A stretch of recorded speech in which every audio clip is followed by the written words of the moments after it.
Welcome back to another episode of Broke Up, Not Broken. If you're going through a divorce, don't worry, you're not alone. This is your one-stop shop for mastering your life and your finances throughout the entire divorce process. Today, I'm super excited to have Alex Love with us. Alex has over 15 years of marketing and communications experience across both private and public sectors.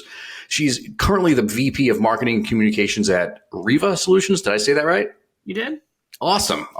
As an IT government contractor, she's an entrepreneur at heart and co-founded Digital District in 2013, which is a 501c6 organization aimed at fostering innovation and education in the digital sphere.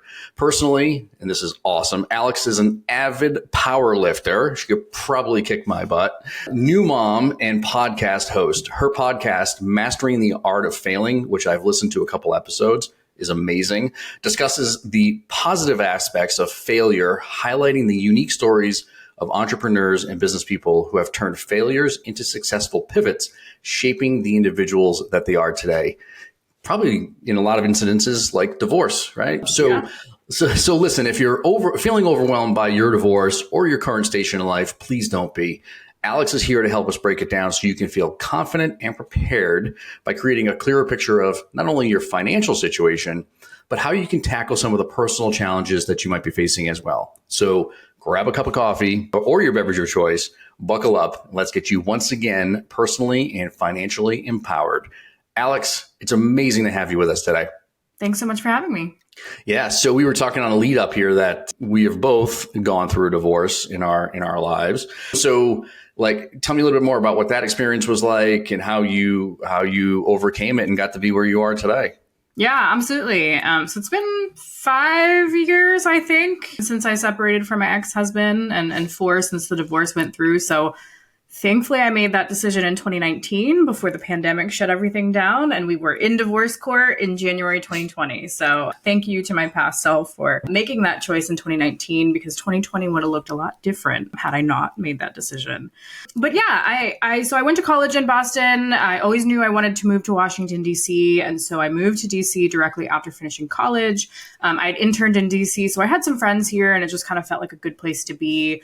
And before I got to D.C., I always thought politics was my path. And then I got into some of that and realized I hated absolutely every single second of it. But I still really loved Washington, D.C. So I was like, screw it, we'll move, we'll make it work, we'll figure it out. So I'd met my ex literally right after moving down to DC. He was a little bit more established, a couple years older, working in politics. So there are still some of those pieces of my life that I had, as a younger self kind of envisioned. And so we ended up getting married a couple of years later, and then really looking down on my 30th birthday, realized how unhappy that I was. And there was really nothing significant that had happened in our relationship. We had just really sort of not been a good fit, I think, from day one. But your 22-year-old self and your 30-year-old self, obviously, there's been some growth there. And I think I had kind of, done a lot of things in my life that I wanted to do. I went back and got my MBA. I started a business. I had a lot of successes and I was checking off those boxes. And the closer I got to 30, the more I was like, hey, I really want to be a mom. I really want to have kids. This is not my partner.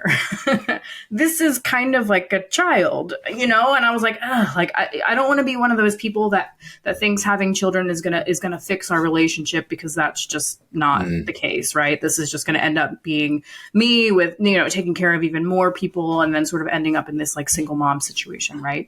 So right before my 30th birthday, we kind of sat down and I said, this is not working. We're not a good match. I don't think this has, legs. We should really think about kind of taking a different path and starting the separation period, moving out, and, ultimately getting divorced. And so difficult to have that conversation. Yeah. I kind of had to pep myself up for it. I think in my brain, there'd been a couple of months that I was like, I know I need to rip off this Band-Aid and start this conversation with my ex-husband. And I think we actually went to Atlanta for a wedding, and it was just the worst possible vacation trip together. We spent the entire thing apart, and I was like, this is it, right? And the driving factor actually to have the conversation, which is more financial based, was that the lease on our our house was coming up for renewal. And we had to give 60 days notice. And I was like, I cannot do another 2 years. This is crazy. So it really kind of was that finance piece that kind of pushed me, I think, to make that final decision that was like, hey, we need to kind of cut this and move on right now. Wow, that's a pretty amazing story. So, and was it amicable, or was it a struggle? What did that look like? Yes, I think every single day was sort of a different journey. And I think being the person who asked for the divorce, I had processed the situation, I think, more. And so, the initial conversation went fairly well. I was actually surprised, and he kind of agreed. We really truly have kind of become roommates and are mostly living separate lives. And sort of, he was kind of on the fence about having kids and was, can we wait? And I'm like, time's ticking, right? Like I'm on a timetable given age. So it's really not something that I'm really interested in doing, because there's no guarantee that just because we get divorced that I'm going to meet the right next person, right? I have to rebuild another relationship and find the right spouse if, I really do truly want to have kids. So that conversation went better than I expected. And then in the, I say, month and a half that we still occupied the space together before I moved out and then he ultimately moved out, was pretty tumultuous. He definitely went through all of the grief stages where one day it was okay. One day he was really angry. Sometimes he was sad. He got really kind of crazy towards the end. And I was living in the gym, to be honest, at that point in my life, because I had a really great support system and really great friends. So I was kind of doing everything that I could to sort of not physically be in that space, just because I didn't know what I was going to walk into. But towards the end, we had some really weird allegations made against me. I was cheating on him. I was in a cult, which, to be fair, I was doing CrossFit at the time. So maybe that was his orientation. And he was, pegging my gym friends as sort of the problem, right? So not in a cult, not cheating. And I had also was going through physical therapy for a lifting injury. So I had actually torn the cartilage in my wrist, and I not really good at giving up the gym, right? So I kind of worked out through a lot of that injury. And at some point, my physical therapist was like, hey, I can't do anything else for you if you're not going to stop lifting. So go see a specialist. And I got a cortisone shot, which, to be fair, is steroids, but not quite the steroids that, he was throwing in my direction. So got really wild at the end. And now looking back on it, I kind of laugh about a lot of these things that happened. But in the moment, probably not a great year for me. Yeah. Is this what propelled you into CrossFit, or were you already doing CrossFit and this just accelerated your passion for it? Were you already doing this before you were divorced?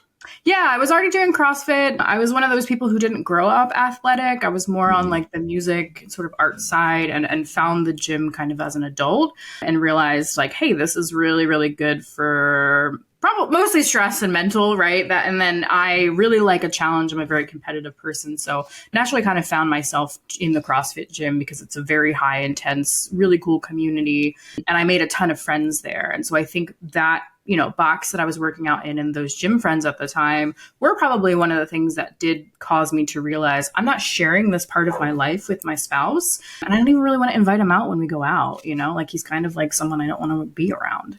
So yeah, that was definitely one of the saving graces, I think, from that year, was having that community and having that outlet while my personal life was sort of in flux. Got it. What influenced you to start the podcast?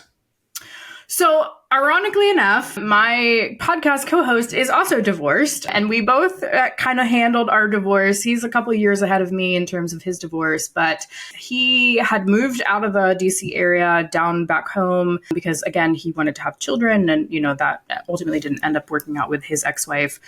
So while he was going through that process, and because he had just moved, he was like, hey, everyone, I really want to start training for a half marathon. Is anybody in? And I said, sure, why not? That sounds like a cool challenge. So a group of us, started doing the training, and we picked a location that was central to all of us at the time, which unfortunately for me was Asheville, North Carolina, which I had never been to. And it's a mountain. And DC is flat. So when I got there to run the half marathon, which I crawled my way through essentially, I think I was in for a big shock. But it was cool to come together and do that with him and some of our groups of friends, because that was his outlet. And, he's continued with that. Now he's doing like Ironmans, 100-milers, that kind of thing. I have retired from the long distance, endurance sports and really focused on my passion for CrossFit. But that's part of what kind of brought us together. He's also my business partner from when we stood up Digital District, which is one of those things that I hold in my life as probably one of my biggest personal successes and failures, because the business ultimately didn't do what we wanted it to do. So again, because our lives are sort of parallel, he had his first child a couple of months before I had mine. And so what else do you do when you're, welcoming children and pregnant besides start a podcast together? So that's kind of what brought us back together. And we're sort of living these tangential lives, a couple of years apart.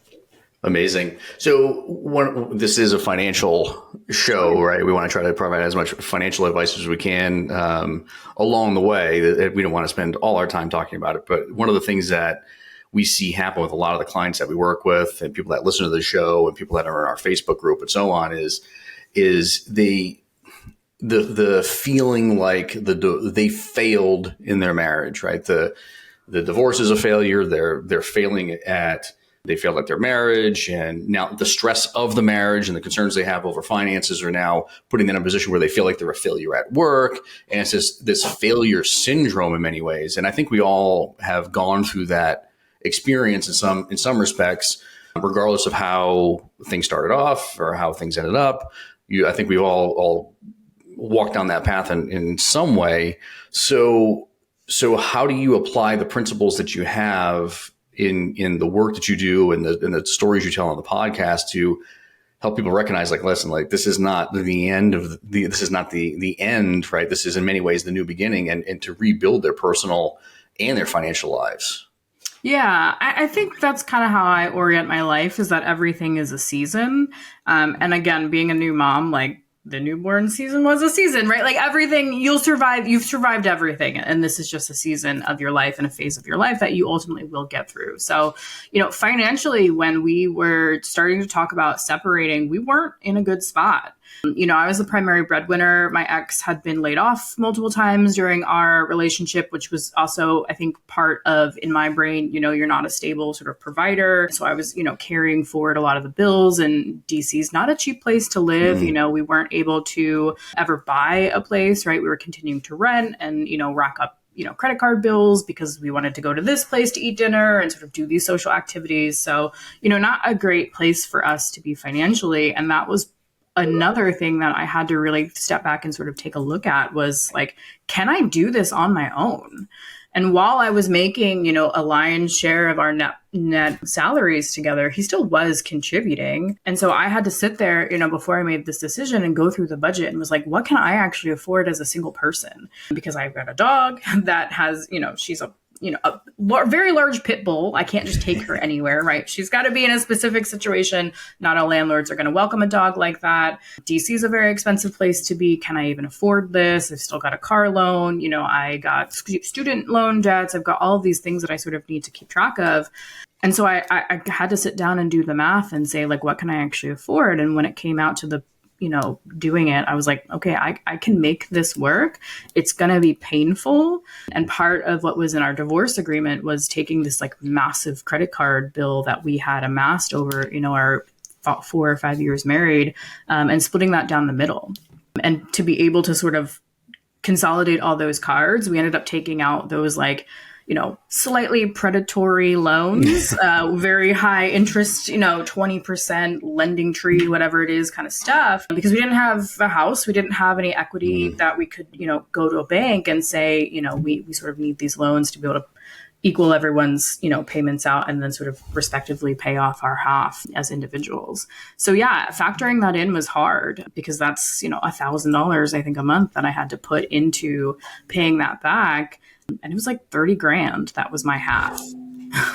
Yeah. So taking that plus like actual expenses, having a place by myself, it was a very, very expensive move. And I didn't want to move out of DC because that's, that I worked downtown. That's sort of where my friends were, it's where my support system was. And it was the first time I think I'd ever lived by myself, which I was fine with. The transition, I think, was fine, but it was just a very hefty financial period.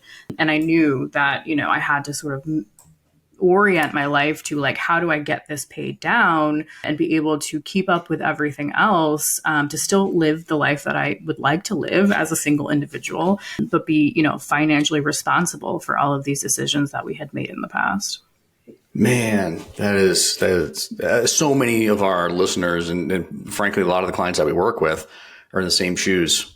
And they inherit debt that they've racked up through the course of the marriage. And now it's another mountain they have to climb, another mountain they have to scale in order to work to get over it so they can move on with the next phase of their life. It's incredible. So I think, the message here for listeners is, number one, from a financial planning perspective, I am a certified financial planner. So I always, when people start talking about like predatory lending and, these payday advance places, like the hair on the back of my neck goes up. So you want to try to avoid those at all costs, but I recognize that that's not always the case. So whatever you can do to try to, figure out how to get over that hump and not, just kill yourself from an interest rate perspective, that's ideally the situation. And I think the other thing that you talked about and the way that you kind of frame this for yourself is, I need to figure out what my future life is going to look like from an expense perspective, right? Like,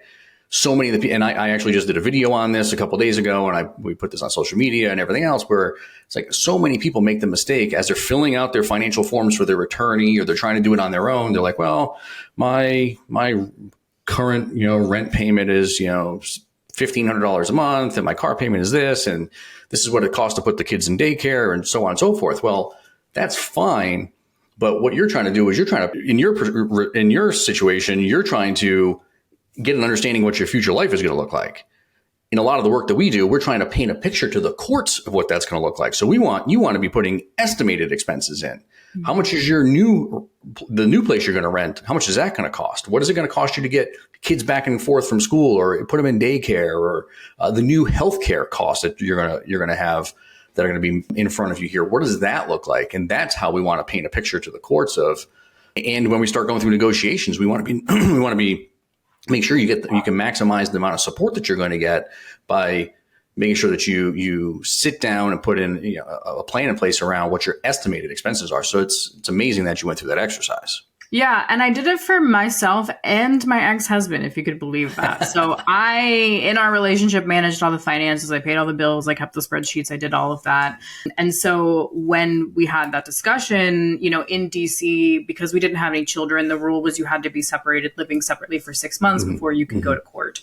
So that was sort of our primary, let's find separate places when our lease is up. And I started looking at apartments. And interestingly enough, he ended up moving into one of the apartments that I toured, because he had no concept of what his personal buying power was based on his salary at the time. So I had reforecasted all of my budget, like, hey, this is how much net I bring in. Here's all the expenses that I have. Here's about the estimate range I think I can afford in terms of what new rent would be with, utilities and all of these other costs coming my way. So I had a very solid understanding of what I was looking for from a rent payment perspective for my next place. And he was out there looking at very similar priced places, which I, had to politely say, you don't make nearly as much money as I do. And you are also taking on, this debt. Maybe you're not, we only had one car. It was mine. I brought it into the marriage. So, he was, didn't have a lot of that.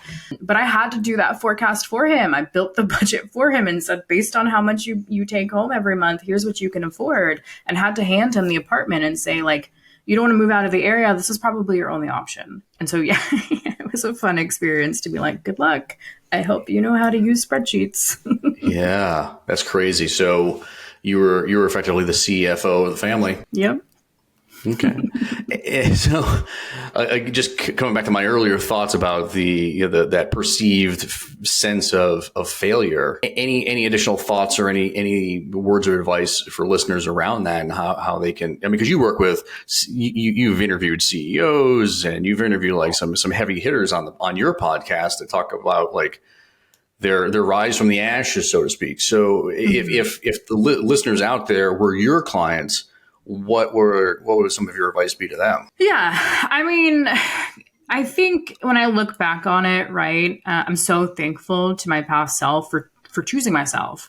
And yes, 2019 was a really crappy year for me, and sort of rebuilding that life and having to go through that was not enjoyable. But if I would have stayed in that situation 5 years later, my life would look nothing like it is today. And I probably would be a lot worse off and a lot less happy. And I think as long as you are able to pull lessons or sort of make the pivot out of your failure and right yourself towards the path that you truly want to be on, then, you have to be thankful for those lessons, right? I, very early in my life, married the wrong person, but I got it together. I figured out who I was and what was more important to me. And the right person walked into my life like a month later. And it was not, I was not looking to meet anybody. We met on Tinder, so it was not supposed to be a serious thing, right? But that's just kind of how life goes. And I had that sort of internal, struggle with myself when I met my current husband.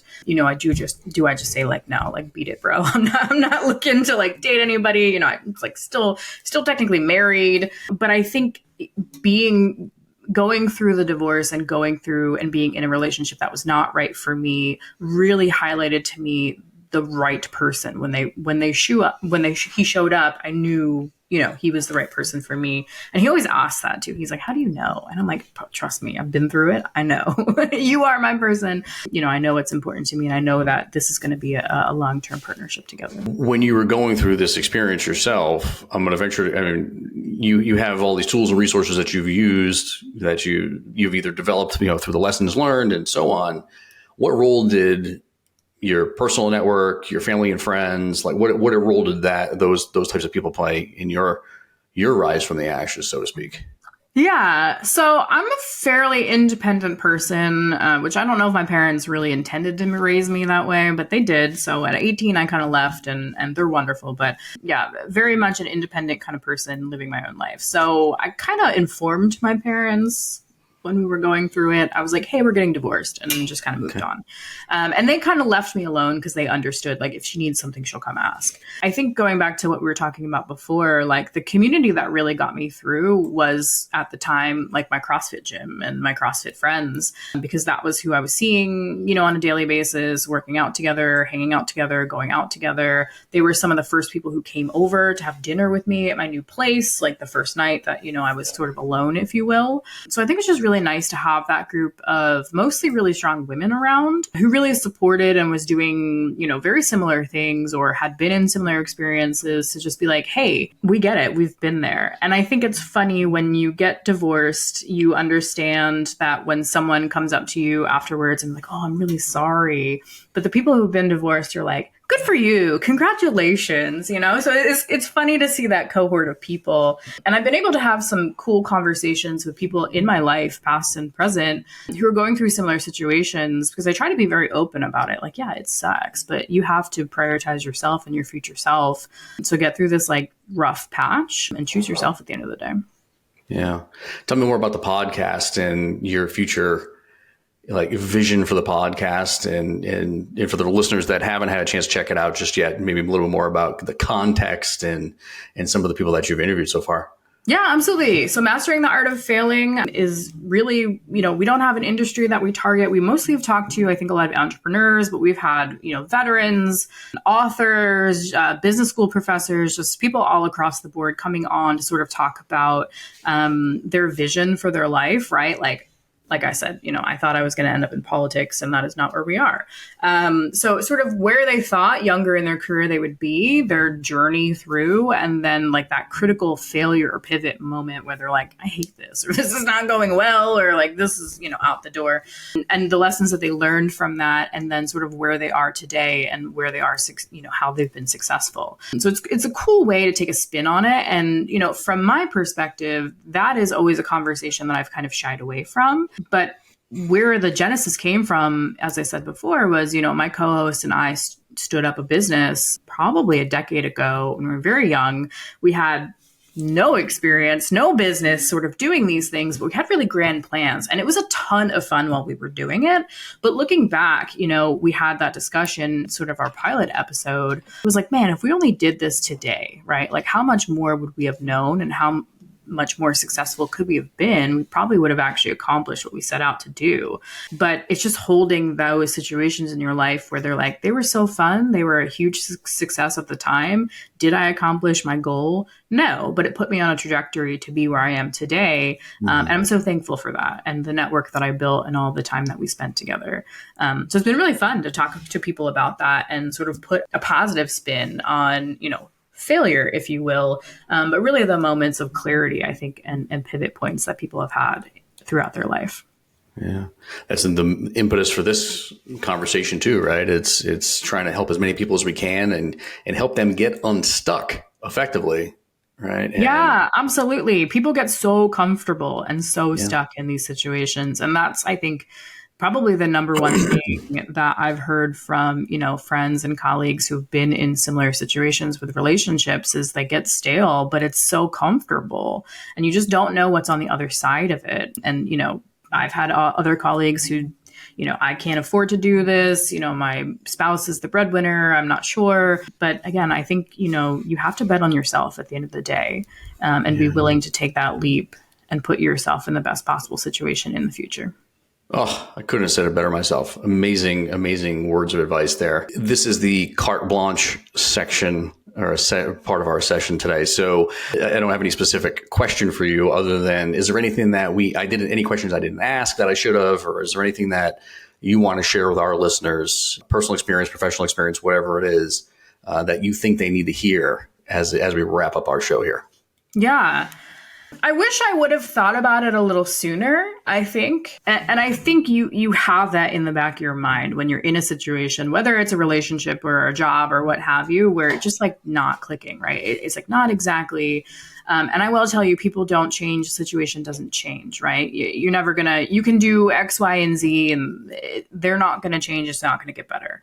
And so I wish that I had kind of pulled that trigger a little bit earlier and said, maybe we didn't even get married, like that would have been best case scenario. But at the end of the day, and my husband and I now talk about this a lot, we probably wouldn't have gotten along earlier or met even earlier in life, right? So as much as I wish that I could have prevented myself from going through that in my 20s, meeting him in my 30s was probably the place and the time that I needed to meet him. So, the universe brings you what you need when you need it.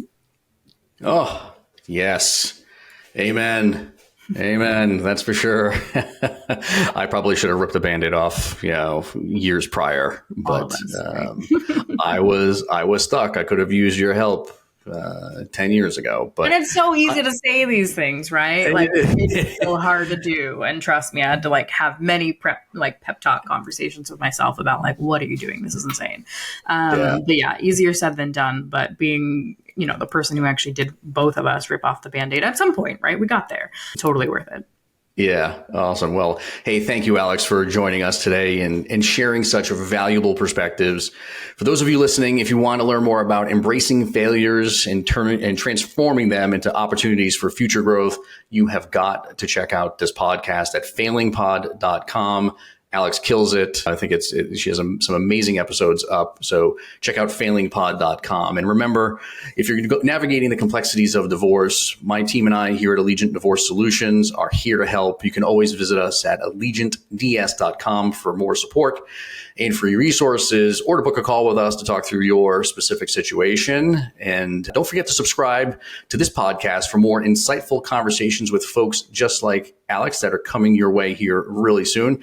Until next time, embrace the journey and the lessons that it brings. I think that's the main message here. So everybody have a great day, and we'll talk to you again soon.